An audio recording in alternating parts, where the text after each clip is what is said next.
Hi friends, it's Miss L. I just wanted to send a personal message to you, letting you know that I think you guys are doing great. I think that this is such a hard thing to do, and you guys are doing it. And I tell you all the time that you guys can do hard things. And this is a great example of doing something that's really hard, something that's different and unfamiliar. And there's a lot of unknowns, right? And everything is so new. But you guys are doing great. You're adapting, you're figuring out Seesaw, you're doing the activities and assignments, you're watching the videos, you're engaging with the material that I'm giving you, which is excellent. That's exactly what we do in the classroom. I have received some emails about parents saying that for some, it's been quite hard to have you guys work at home. And I want you to know that I completely understand. And I know that it's hard to do the same kind of work that you do in the classroom at home. But I need you guys, I need everyone to try their best. And that means that you are really treating your parents as your teachers, okay? Because they're having to ask these things of you. So you almost have to think about them a little bit differently. Maybe it would help to kind of, maybe parents, you could even like put a special hat on or like a scarf or something to indicate to them that you're in teacher mode.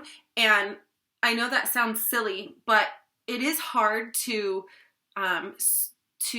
switch from home life and this is mom or dad or grandma or grandpa or auntie telling me as them versus telling me as a teacher.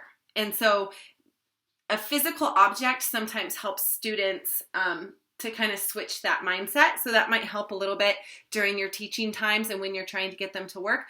When you're asking tasks of them, even though they should be good listeners, right guys? And you should be following the directions that your parents give you.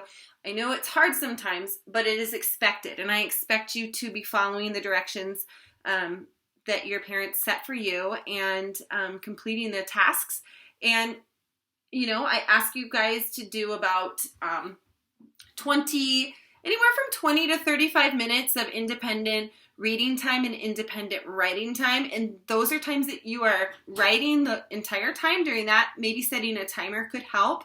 And then also being a little bit more open too with writing. I think that I would love for everybody to be always writing realistic fiction books, which means real characters, people, and real problems, conflicts, challenges, you know, any sort of problems that happen, and then a solution that are realistic.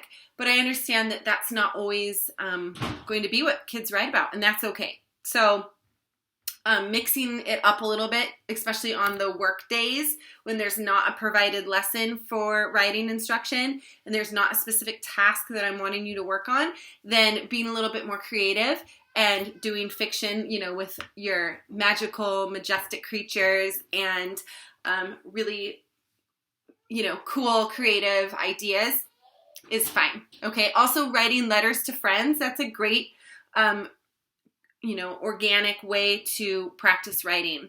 So those are just some options I have, and you know, just a little bit that I wanted to say. And yeah, keep doing what you're doing, guys. Work hard. Listen to your parents. Miss you. Bye.